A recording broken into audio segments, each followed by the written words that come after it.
Hello everybody and welcome to another Legends of Runeterra metagame breakdown. We finally have the first data since the last balance patch, so things have been shaken up a bunch, so we're gonna see how things have changed and what direction we're headed. The sample size is still kind of small, so take it with a grain of salt.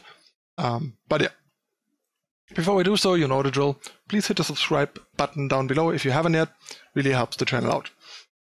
And now let's dive into the top 5 most played and top 5 highest win rate decks of the last week.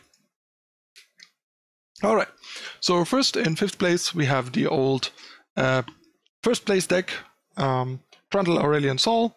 Like I suspected, the deck was on a constant decline, but like I said, if you have sample size, if the new data is only added to the old data, it's hard to see how the growth developed.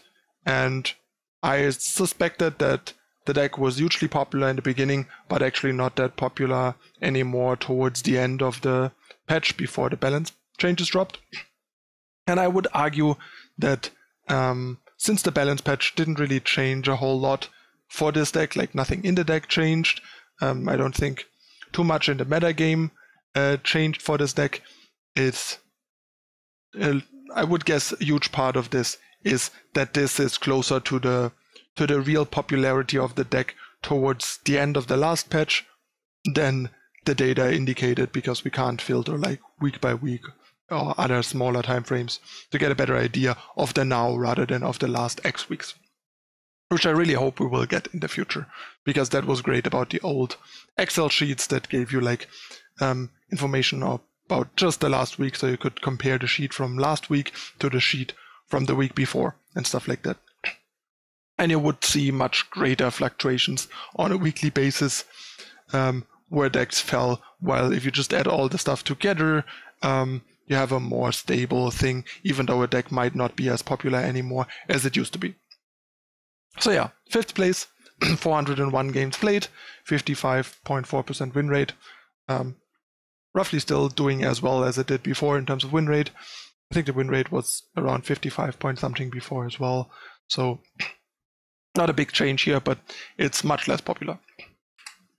Next we have the Bilgewater, sort of Bilgewater Allegiance deck with Noxus Splash. The Noxus Splash got reduced a bit because of the change to Yordle Grifter, which definitely hit that deck.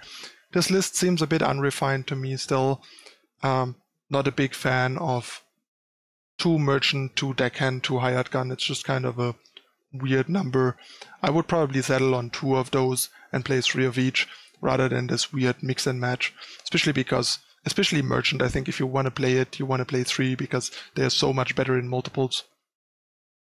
And that's where they really go off. So it's kind of weird to do it like this. I would probably lean towards merchant and deckhand and no hired gun, from my experience with decks like Ezreal Twisted Fate, which actually played very similar to this. Also, I think this deck is probably still playing a bit too many splash cards, given that Grifter now gives you nothing if you whiff, and this is running a total of 7 Noxus cards, which is pushing it a bit. No, actually it's 8. It's 3 Death Hand, 1 Fervor, 1 Guillotine, 2 Flock, and 1 Captain Pharaon. And the old version only ran 9, it ran 2 Fervor usually. Or 3 Fervor and no Guillotine, or it even ran like 2 Fervor and no Guillotine and just ran 8. So would not recommend doing that. Would probably look into either maybe dropping the Flocks, or I think the Pharaon is probably too high impact to drop. So you probably want the Pharaon and the 2 Death Hand, and then from there you gotta see what you want to do with like the last 2 slots. Do you want to run 2 Flock? Do you want to run 2 Fervor, or like a Fervor and a Guillotine, stuff like that? Not entirely sure. I do like that this list has 2 Warning Shot. A lot of lists I've seen had 3 Warning Shot, even with 3 Merchant and 3 Butcher. I would not run 3 Warning Shot based on my experience with Twisted Fate Ezreal, where the 3rd would have just felt a bit too much, and this is even worse with Sprayfin. I could also see trying actually salvage over Sprayfin here. And the deck is not that much about like pressure since you don't really have a lot of reach anyway, and Salvage is so much better with Twisted Fate, and I really liked Salvage even in the Ezreal Twisted Fate deck, which at times I played with Gangplank over Ezreal, which basically made it play the same way as this deck, except that you had P and Z burn spells instead of Noxus burn removal spells. And I always had Salvage over Sprayfin, so not sure about Sprayfin here, especially because you have the warning shots. And even Make It Rain is often kind of a low impact card to draw, so there's like varying mileage you get out of Sprayfin. And your Twisted Fate is pretty weak without 3 Merchant and 3 Salvage, because then, yeah, you just have a couple of draw ones and your Twisted Fate is really hard to level. Plus the PNZ deck also had 2 Static Shocks that further helped with leveling your Twisted Fate. But yeah, this deck, surprisingly back. We'll see how it lasts. Doing pretty well currently. It's as popular as the Trundle Azol, as we saw. 1 game more doesn't really make a difference here. But it also is doing notably better. So there's that. I can see this being partially successful again, because it seems like it should be good in the Pseudo Mirror against the Pirate Aggro deck, because you play some of the same cards, but you don't play like the more situational, like of lower impact aggro cards, while you play cards that are good against punishing these, like double or triple 1-drop draw, Make It Rain, game over, stuff like that. You just play like you go bigger enough to a point where you beat them, but you're not that much bigger that you're too slow and you get run over, I think. So I would guess that has a lot to do with the return of this deck. Next we have Twisted Fate Swain. Also nothing new here, still basically the same list, same deck, roughly the same place. I think it was in 3rd place in terms of popularity most of the time before as well. Still very skeptical of 2 Rex, 3 Leviathan, 5 8-drops is very greedy, and I would rather keep the 3rd Sprayfin instead. Other than that, deck is just the same as it has always been and pretty figured out. Also doing pretty well still in terms of win rate. Next we have the big new one. Lee Sin got buffed hugely, and it made the like all-in sort of Ezreal style Lee Sin sort of combo control deck a reality. Pretty popular. Win rate is not that high, but don't be fooled here. It's similar to like old Karma Ezreal win rates. The deck is probably a lot better than the win rate indicates.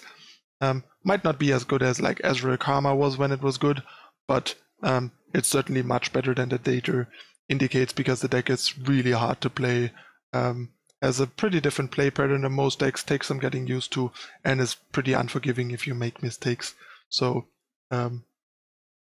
need some practice before you will yield results. And the most popular one is the mentioned Pirate Aggro.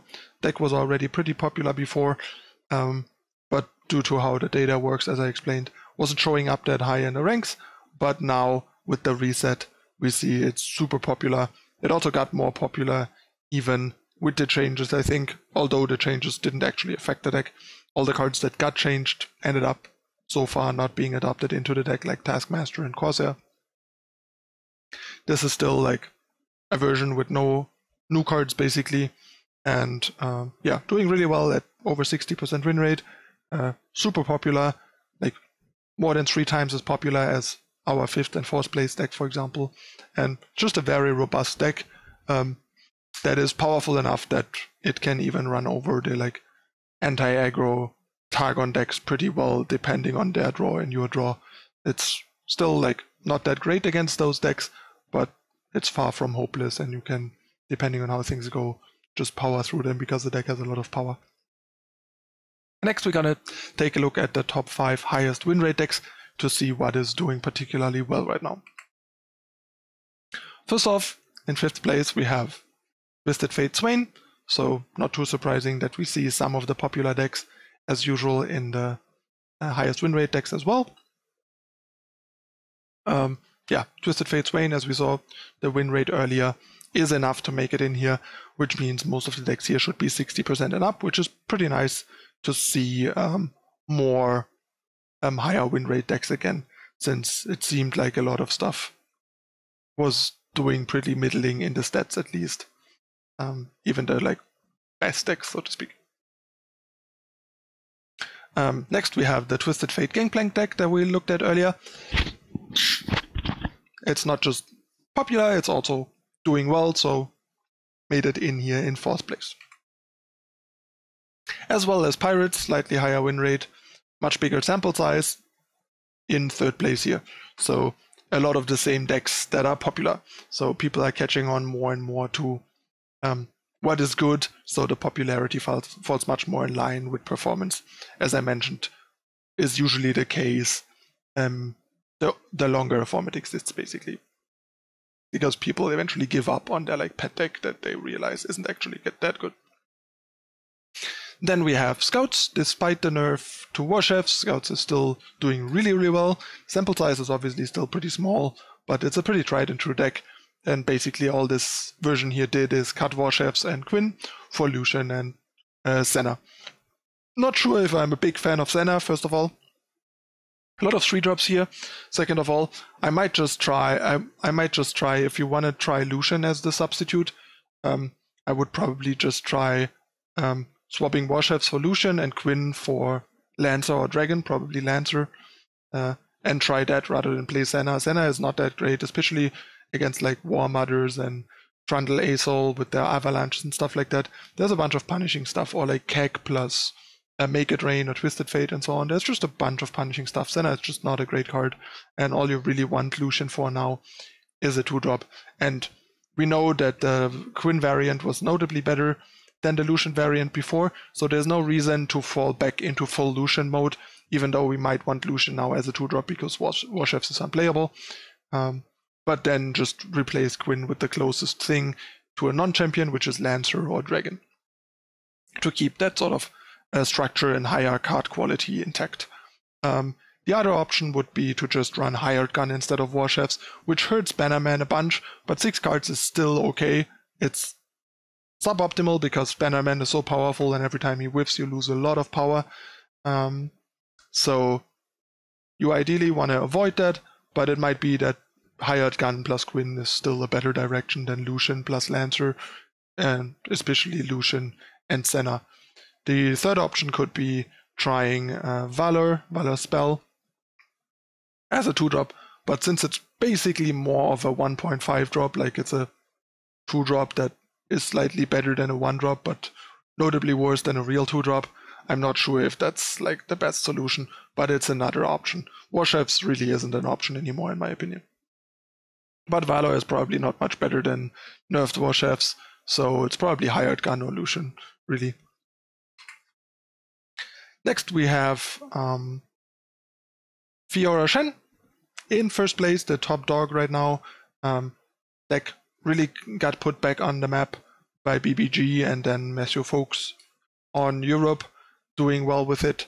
And yeah, the deck is pretty interesting. This is kind of a different take. It's a bit slower, less 2-drops. The deck didn't even have Warchefs before it got nerfed. River Shaper adds an interesting sort of value dimension to the deck with Concerted Strike and Barriers. So yeah, the deck is quite cool, plays pretty interestingly, and is doing really well right now. Sample size still, once again, kind of low, but the deck almost made it into the top 5 most popular decks. So it's not like it's unpopular relative to other decks. And the win rate is really, really good. So give this a try if you enjoy this type of deck. This might be a good place to be. I had a bit mixed results so far, but I want to play it some more to see how I'm doing and if it maybe was just a bit of a downswing. The deck has sometimes a bit of an issue with like early game development, and also with like having enough units. Sometimes you might run out of units and get into trouble that way. But yeah, those are the top 5 most popular decks right now and the top 5 highest win rate decks. 2 sort of outliers in the top 5 highest win rate decks that aren't as popular yet anyways, but we might see becoming more popular because of their performance in the coming weeks. We'll see about that.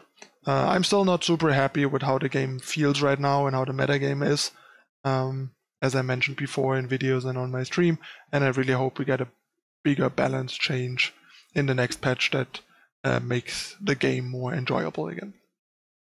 Anyway, that's it again for this metagame breakdown. Hope this was interesting and helpful to you guys. If it was, please don't forget to hit the like button on your way out and subscribe to the channel, turn on notification icon for more, and check the description down below for any further information of how to support my stream and so on and so forth. Just check it out. And yeah, that's it again for this time. I'm your host, ManuS. I thank you for watching, and I'll see you next time. Bye.